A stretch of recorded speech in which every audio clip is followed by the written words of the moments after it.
ایک ابو جال کو لے لیں، دماغ میں شک تھا، حالانکہ حضور میں کوئی شک نہیں۔ ایک دن آ کے کہنے لگا کہ بتائیے میری مٹھی میں کیا ہے؟ تو نبی پاک صلی اللہ تعالی علیہ وسلم نے فرمایا اگر میں نے بتا دیا، کہنے لگا اگر آپ نے بتا دیا تو میں کلمہ پڑھ لوں گا۔ حضور نے فرمایا میں نے بتا دینا ہے پر تو نے کوئی نہیں پڑھنا، میں بتا دینا ہے۔ کہ بتائیے، تو حضور نے فرمایا چل سودا کر لیتے ہیں، اگر جو تیری مٹھی میں ہے وہی بتا دے پھر تیرا کیا خیال ہے؟ تو نبی پاک صلی اللہ تعالی علیہ وسلم نے کہا کیا بھائی ابو جہل کی مٹھی میں؟ تو اس کی مٹھی میں کنکر تھے، کنکروں نے کلمہ پڑھنا شروع کر دیا۔ جب کنکروں نے کلمہ پڑھا، پتھر تھے وہ، انہوں نے کلمہ پڑھا، ابو جہل نے وہ کنکر زمین پہ پھینکے، کہنے لگا اوہو تیرا جادو تو پتھروں پہاڑوں پہ بھی چلتا ہے۔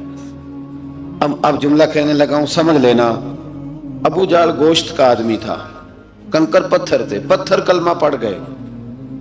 گوشت پوشت کا آدمی تھا پر کلمہ، کیونکہ یہاں کیا تھا؟ شک، اس نے آگے نہیں بڑھنے دی۔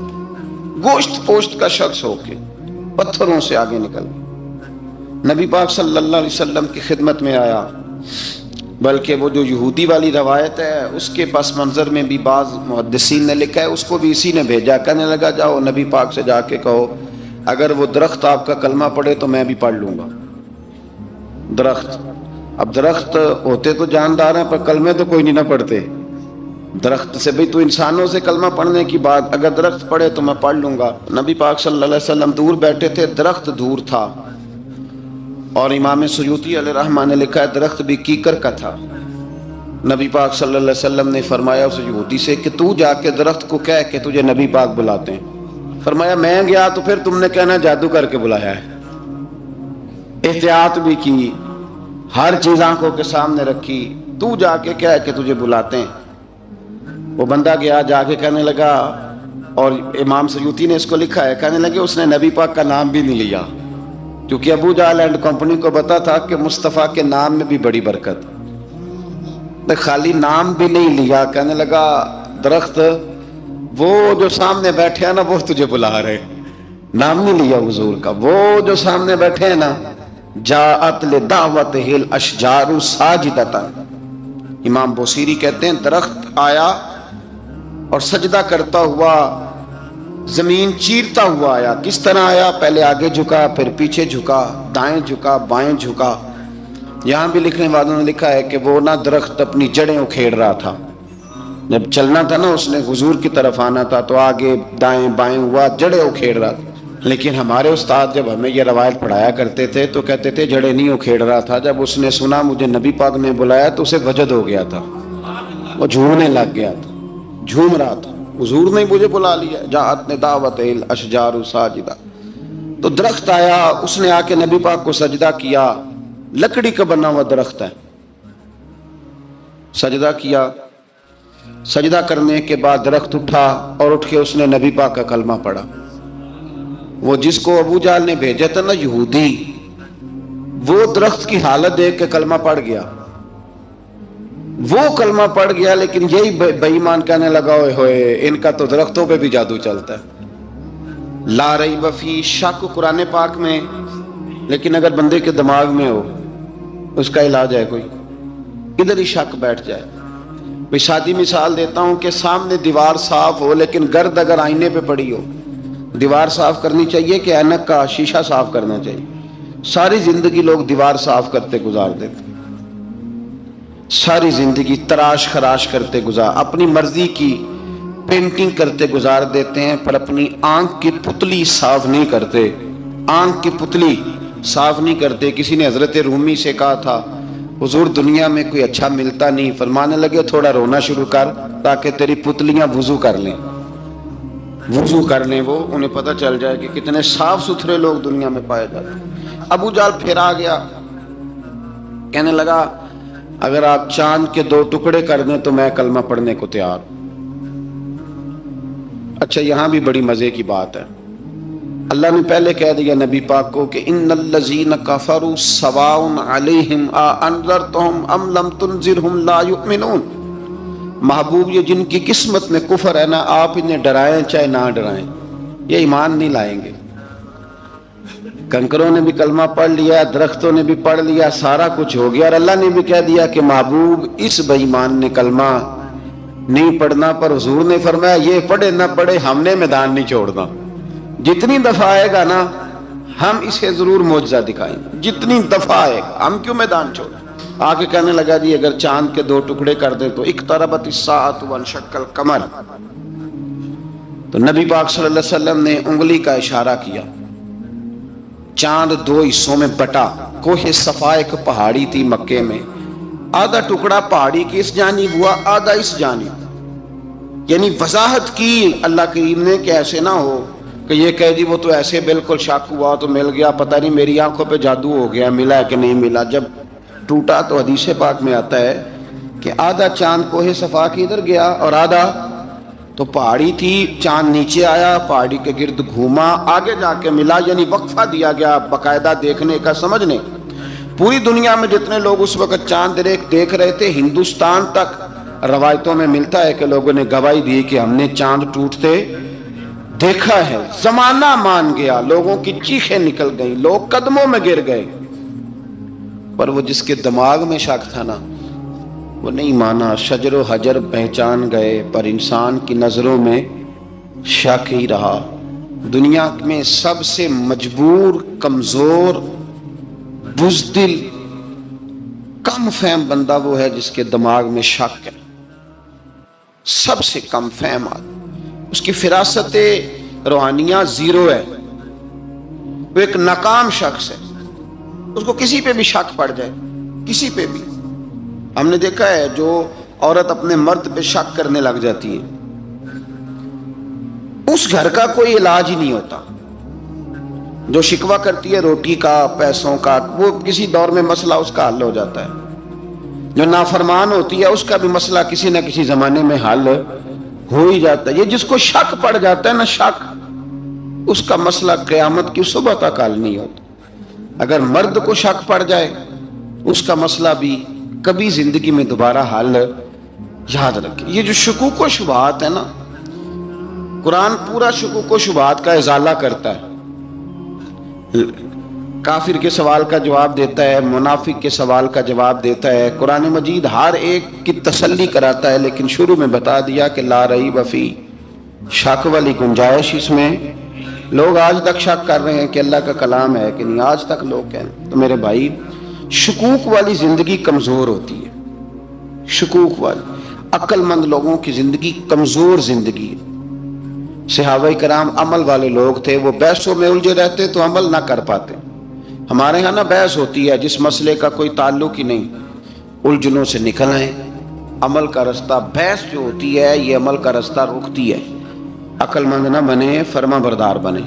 میرے بھائی، شکوک و شبہات والی جو لائف ہے، لیکن نا انبیاء کرام علیہ السلام کے بارے میں شکوک و شبہات ہیں، اولیاء عظام کے بارے میں۔ اب ایک نیا شک پیدا ہو گیا ہے کہ فیض ملتا ہے کہ نہیں ملتا۔ ہم نے فلانے ولی کو دیکھا نہیں، ساری زندگی اس کا نام لیا، فیض ملے گا کہ نہیں؟ غوث پاک کو دیکھا نہیں، ساری زندگی قادری کہلایا، فیض ملے گا کہ نہیں؟ خواجہ اجمیر کو دیکھا نہیں، چشتی کہلائے، فیض ملا کہ نہیں؟ صابر پیا کو دیکھا نہیں، صابری کہلائے، فیض ملا کہ نہیں؟ او خدا کے بندے، فیض وہ چیز ہے جو نظر نہیں آتی پر محسوس سب سے زیادہ ہوتی ہے۔ ملے تو حضرت اویس کرنی بھی نہیں تھے نبی پاک سے، وہ بھی نہیں ملے تھے، ملاقات تو ان کی بھی نہیں ہوئی تھی۔ کیا کہو گے؟ ملاقات نہیں ہوئی، لیکن فیوز و برکات کا یہ عالم ہے کہ میرے محبوب نے فرمایا وہ دعا کرے گا تو اللہ میری امت کی بخشش فرمائے گا۔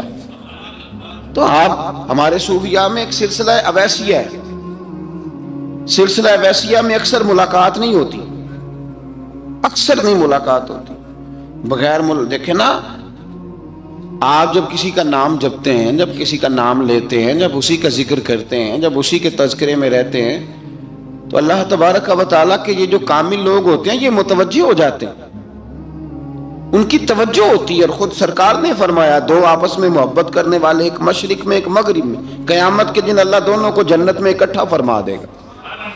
یہ کیا بات ہوئی کہ ہر بات میں شک کرنا کہ جی وہ فلانے سے ملاقات ہی نہیں ہوئی؟ تو کس طرح بھئی؟ ملاقات ایک الگ چیز کا نام ہے، ملاقات ایک الگ شے کا نام ہے، اور فیوز و برکات ایک اللہ سے ملاقات ہوئی ہے؟ رزق دیتا ہے کہ نہیں؟ زندگی دیتا ہے، ساری چیزیں دیتا ہے، تو ملاقات تو کوئی نہیں کرتا۔ تو اس لیے ہر چیز کو ٹھیک ہے، وہ جو جگہ جس جگہ پہ جو بات ہے اس کو وہاں رہنا چاہیے، لیکن یہ شکوک ہیں، ان سے باہر نکلیں، ان سے باہر آئیں۔ اولیاء اللہ کا جو فیضان ہے، ان کی جو محبت ہے، ان کے جو طریق، حضرت سلیمان بن بشار رحمت اللہ علیہ بزرگ گزرے ہیں، وہ کہتے ہیں میرے پاس، میں بڑا خوبصورت تھا جوانی میں، دین کی تھوڑی سی خدمت کرتا تھا، تو ایک عورت آ گئی، اس عورت نے میرے ساتھ کچھ مجھ سے مانگا، مطالبہ کیا، تو میں نے کہا کوئی بھکارن ہے۔ میں نے جب اس نے نقاب اوڑھا ہوا تھا، جب میں نے اس کی طرف پیسے دینے کے لیے، خیرات دینے کے لیے کوئی چیز بڑھائی، تو اس نے چہرے سے کپڑا ہٹایا، میں نے نظر جھکا لی، کہنے لگی سلیمان میرا رنگ روپ تو دیکھ، میں کتنی خوبصورت ہوں، میں تیری محبت میں گرفتار ہو گئی، خدا را میں اپنے آپ کو تیرے حوالے کرتی ہوں۔ آپ فرماتے ہیں جب اس کے نیت اور ارادے میں اور لفظوں میں میں نے فطور دیکھا، تو میں استغفر اللہ پڑھتا وہاں سے بھاگ گیا، اتنا دوڑا کہ میں بصرہ سے باہر نکل گیا، شہر سے ہی باہر آ گیا، عورت سے دوڑ رہا ہے، مرد، نوجوان، خوبصورت۔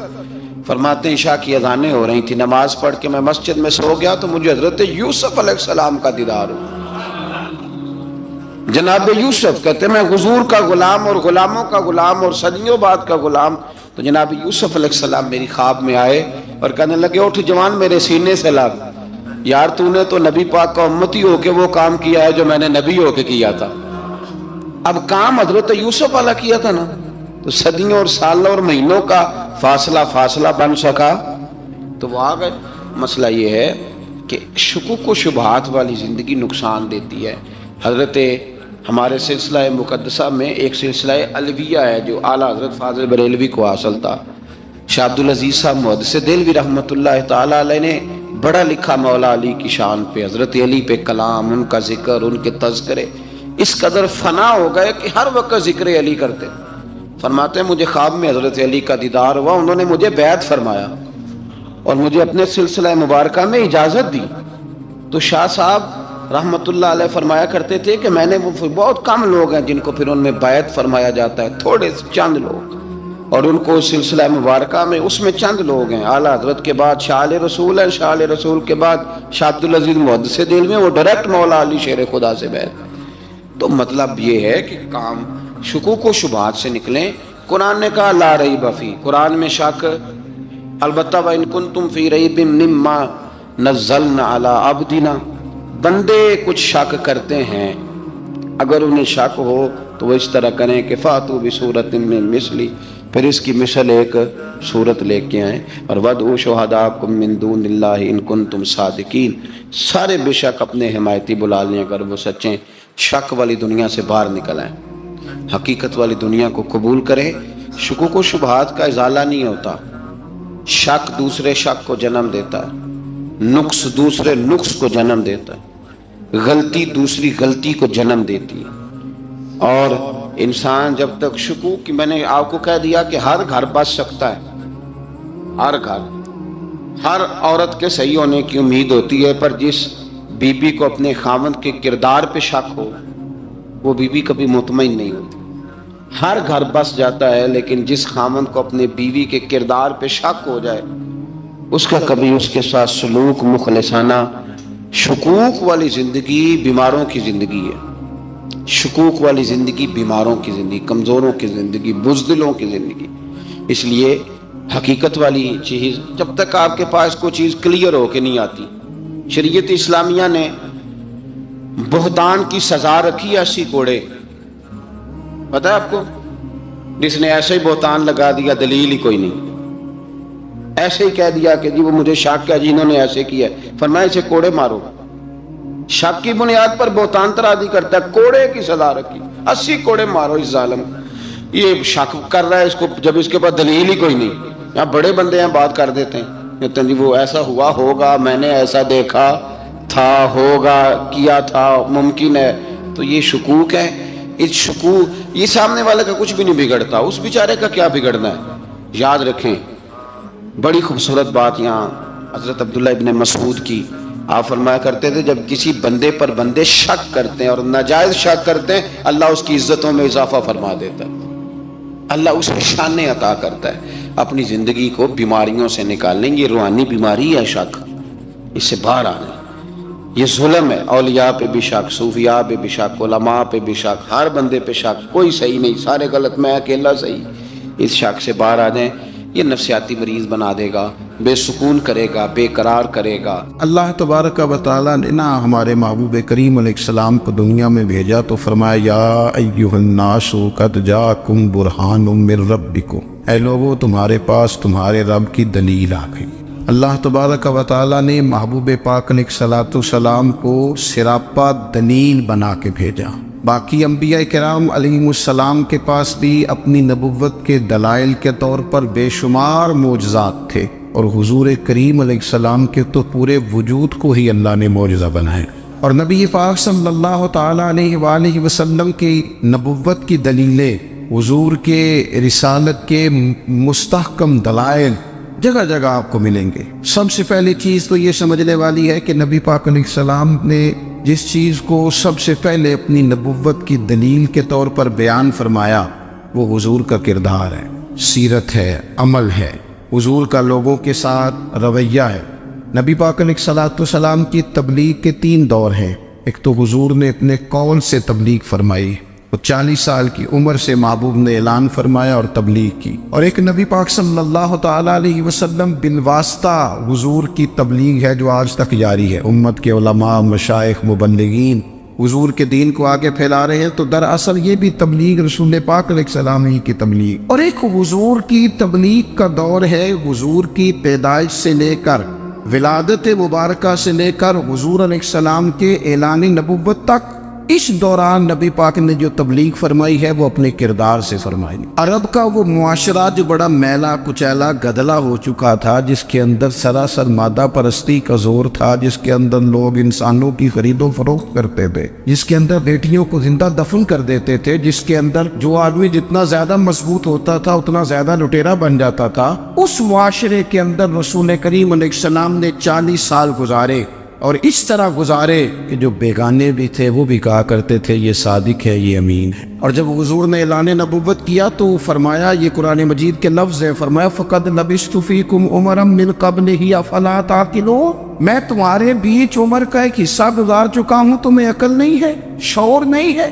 نبی کریم علیہ السلام نے اپنے کردار کو، اپنے عمل کو اپنی نبوت کی دلیل کے طور پر بیان فرمایا. وہ تو حضرت حلیمہ بھی فرماتی ہیں نا، جب میں نبی کریم علیہ السلام کو اپنے گھر لے گئی تو میرا اپنا بچہ بھی دودھ پیتا تھا، 2 میرے بیٹے ہو گئے، ایک میری یہ نسبی اولاد اور حضور میری رضائی اولاد. تو کہتی ہیں جب میں کریم محبوب علیہ السلام کو اپنے سینے سے لگاتی تھی تو حضور میرے ایک پستان سے دودھ پیتے تھے اور دوسرا اپنے بھائی کے لیے چھوڑ دیا کرتے. یہاں سے رسول کریم علیہ السلام نے کردار کے ذریعے تبلیغ اور پھر اعلان نبوت سے پہلے ایک تنظیم عرب کے جوانوں پر، عرب کے سرداروں پر مشتمل بنائی گئی، جس میں نبی کریم علیہ السلام نے بڑا حصہ لیا سرکار نے، اور بڑے اہم لوگوں کو شعور حضور نے عطا فرمائے. وہ اس جماعت کا فیصلہ تھا کہ ہم سارے جوان، سارے بڑے لوگ ملیں گے. یہ حضور کے اعلان نبوت سے پہلے کی بات ہے. ہم بڑے لوگ ملیں گے، کسی بڑے کو کسی چھوٹے پر ظلم نہیں کرنے دیں گے، کسی آدمی کو کسی غریب کا حق نہیں کھانے دیں گے. حضور علیہ السلام نے نا اپنی کردار سے، اپنے عمل سے، اور آپ کا جو عمل ہوتا ہے نا وہ اصل ہوتا ہے. ایک ہوتا ہے آپ کوئی بات کرتے ہیں اور ایک ہوتا ہے کہ آپ کوئی عمل کرتے ہیں. آپ جب عمل کرتے ہیں تو عمل کے ذریعے بھی لوگوں تک بات پہنچتی ہے کہ دراصل آپ کا اٹھنا بیٹھنا چلنا پھرنا کیا ہے.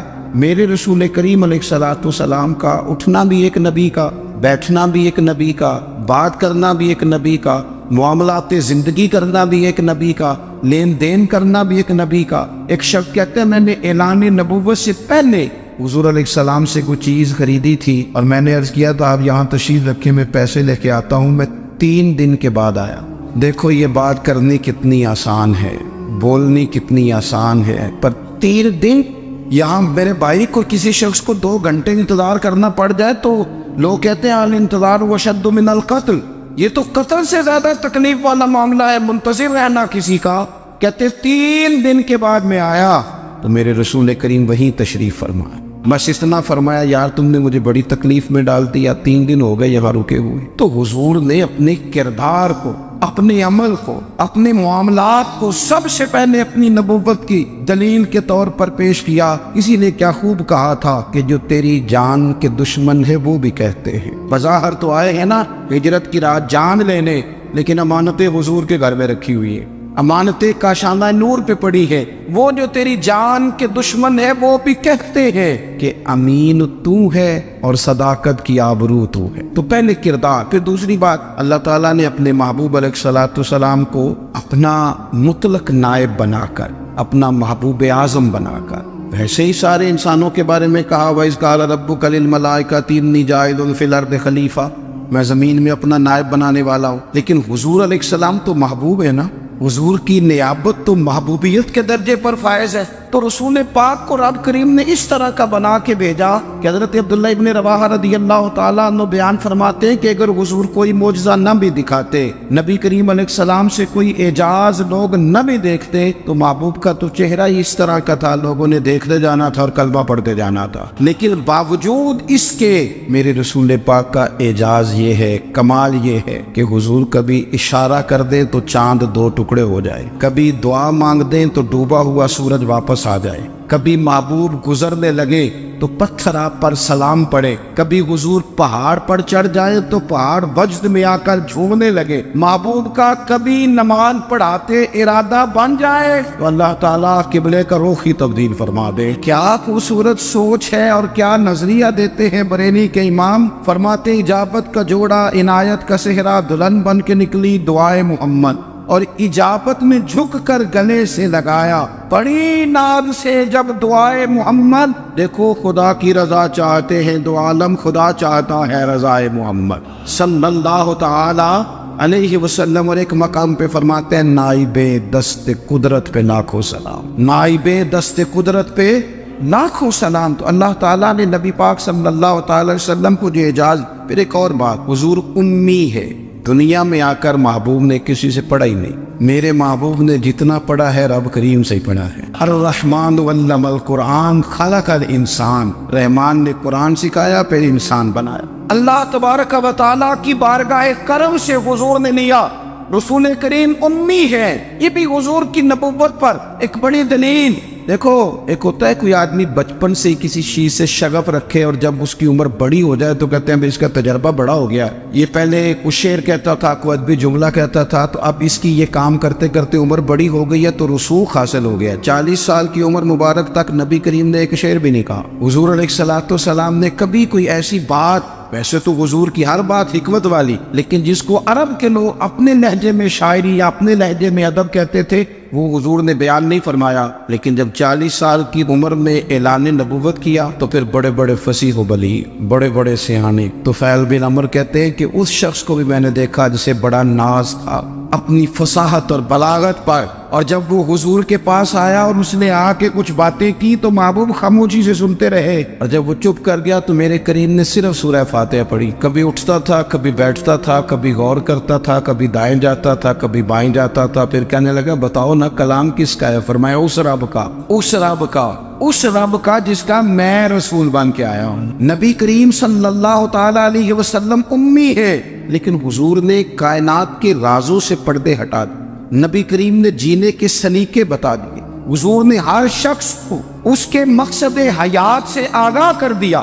نبی کریم علیہ السلام نے وہ فلسفہ حیات بیان کیا کہ لوگوں کو صرف جینے میں مزہ نہیں آیا، مرنے میں بھی مزہ آنے لگا۔ لوگ آگے بڑھ بڑھ کے جانیں پیش کرنے لگے، اپنی اولادیں قربان کر، جو فلسفیوں سے کھل نہ سکا اور نقطہ بروں سے حل نہ ہوا، وہ راز ایک طیبہ والے نے بتلا دیا چند اشاروں میں۔ محبوب کریم امی ہیں، لیکن حضور نے اس طرح دنیا کو سکھایا، اس طرح دنیا کو پڑھایا، اس طرح حضور نے علم کے چراغ اور دیپ روشن کیے کہ قیامت تک جسے روشنی ملے گی نا، اسے صرف دروازہ مصطفیٰ سے ملے گی، اسے رسول کریم علیہ السلام کے سارے دولت سے ملے. کچھ لوگوں نے کہا کہ اپنے پاس سے آیات بنا کے لاتے. اپنے گھر میں بیٹھ کے دعوے کر لینا تو کوئی مشکل کام نہیں نہ ہوتا, سارے لوگ ہی کر لیتے. بلکہ وہ ہمارے ایک بزرگ کہا کرتے تھے, خیالی پلاؤ پکائیے کہ وہ کدے بھی کاٹ نہ پائیے, کیونکہ کون سا پیسوں کا ڈالنا ہے, وہ زیادہ ڈالیں آپ اور زیادہ ڈالیں. بہت سارے لوگ ہیں آج بھی, کچھ لبرل ہیں بیچارے, کچھ دین بیزار طبقہ ہے, وہ کہتے ہیں جناب ہمیں تو جدید باتیں بتائیں, ہمیں تو نئے اسلوب کے مطابق لے کے چلے, ہمیں تو او بھائی سن, میرے نبی پاک علیہ السلام نے فرمایا میرا قرآن کبھی پرانا نہیں ہو, اسے پڑھ کے دیکھ, اس کی جدت کا حسن دیکھ, یہ تو کھلا ہوا باغ ہے, تو ایک دفعہ اس کے قریب آئے گا تو خوشبو ملے گی, دوسری دفعہ آئے گا تو اس سے زیادہ تازی ملے گی, ایک دفعہ پھل کھائے گا تو مزیدار ہوگا, دوسرا کھائے گا ہو سکتا ہے شکل ملتی جلتی ہو لیکن ذائقہ بڑا نرالا ہوگا. تو تو صحیح نا. جب کچھ لوگوں نے کہا یہ خود سے بنا کے آیات لاتے ہیں تو فرمایا وَإِن كُنتُمْ فِي رَيْبٍ مِّمَّا نَزَّلْنَا عَلَىٰ عَبْدِنَا فَأْتُوا بِسُورَةٍ, اگر تمہیں کوئی شک ہے اس میں جو ہم نے اپنے بندہ خاص میں نازل کیا ہے تو تم بھی اس جیسی ایک آیت بنا کے لاؤ. اور چلو چیلنج کھلا دے دیا, فرما وَادْعُوا شُهَدَاءَكُم مِّن دُونِ اللَّهِ, اللہ اور اللہ والوں کو چھوڑ دو, تفسیری ترجمہ عرض کر رہا ہوں, یعنی صحابہ کو چھوڑ دو, حضور کے ماننے والوں کو چھوڑ دو, باقی ساری دنیا کے کافر اکٹھے ہو جاؤ, ایک آیت بس قرآن جیسی لے کے آؤ, ایک آیت لے کے آؤ. ان کنتم صادقین, اگر تم سچے ہو. جوانوں سنو, کہا ایک آیت, اور یہ چیلنج آج تک قرآن مجید کا موجود ہے, آج تک. وَإِن كُنتُمْ فِي رَيْبٍ مِّمَّا نَزَّلْنَا عَلَىٰ عَبْدِنَا فَأْتُوا بِسُورَةٍ مِّن مِّثْلِهِ, تم قرآن کے مقابلے کی ایک صورت لے کے آؤ اور سارے حمایتی اکٹھے کر لو اپنے. ان کنتم صادقین, اگر تم سچے ہو.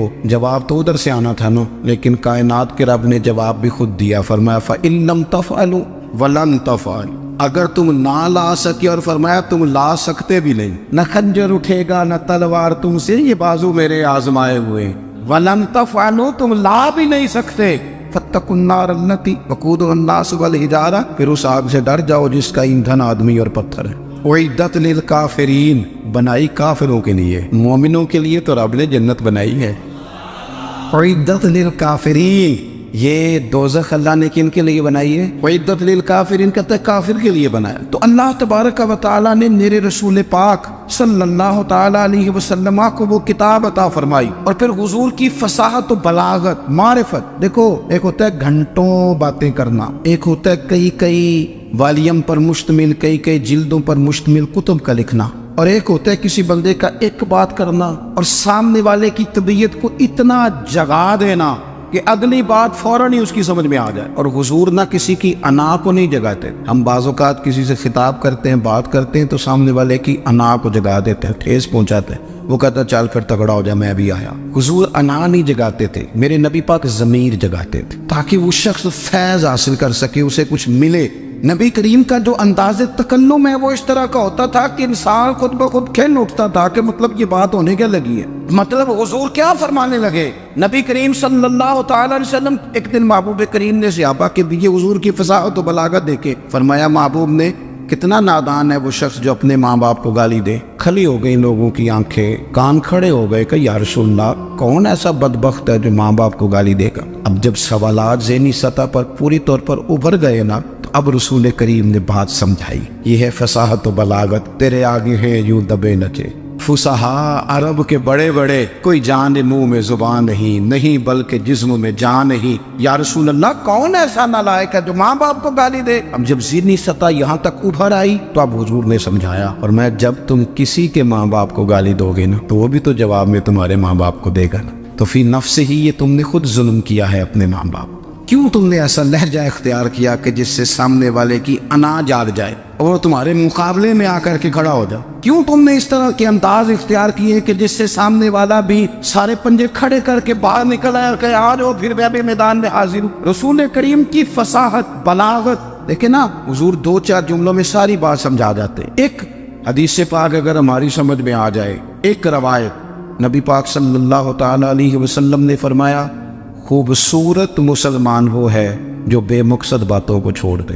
لو اس سے پوری زندگی سجائی جا سکتی ہے ایک جملے سے. کوئی لمبی چوڑی باتوں میں جانے کی ضرورت نہیں. کہا خوبصورت مسلمان یہ ہے جو بے مقصد باتوں کو چھوڑ دے, لا یعنی باتوں کو کیا کہتے ہیں ہمارے دیہات کے لوگ جڑے پنڈ جانا نہیں وہ راہ پوچھنے دی، لیکن آج کل لوگ باز آندے یعنی جس بات کا بالکل تعلق نہیں نا وہ بات بھی کرتے جاتے ہیں، جس کا شعبہ ہی نہیں وہ بھی چھلانگ لگا کے اس میں آ جاتا ہے۔ ہم اپنا وقت ضائع کرتے ہیں، اپنی صلاحیتیں ضائع کرتے ہیں، اپنا نقصان کرتے ہیں، ہم اپنا کام صحیح کر کے نہیں کرتے اور دوسری ساری دنیا کو ٹھیک کرنا چاہتے ہیں۔ وہ بھائی آپ جس جگہ جس شعبے سے تعلق رکھتے ہیں آپ اپنے معاملات میں مضبوطی پیدا کریں۔ حضور نے اپنی فصاحت کے ساتھ بلاغت کے ساتھ لوگوں کو قائل کیا، اور قرآن مجید کی تاثیر کا یہ اثر میرے کریم رسول نے دکھایا کہ رات کو جب حضور بیٹھ کے قرآن پاک پڑھتے تھے نا، جب یاسین والے نبی خود یاسین کی تلاوت کریں، جب طٰہٰ والے محبوب خود طٰہٰ کی تلاوت کریں، غور کرو نا جب مدثر والے محبوب خود ان جملوں کو ادا کریں، یعنی جن کی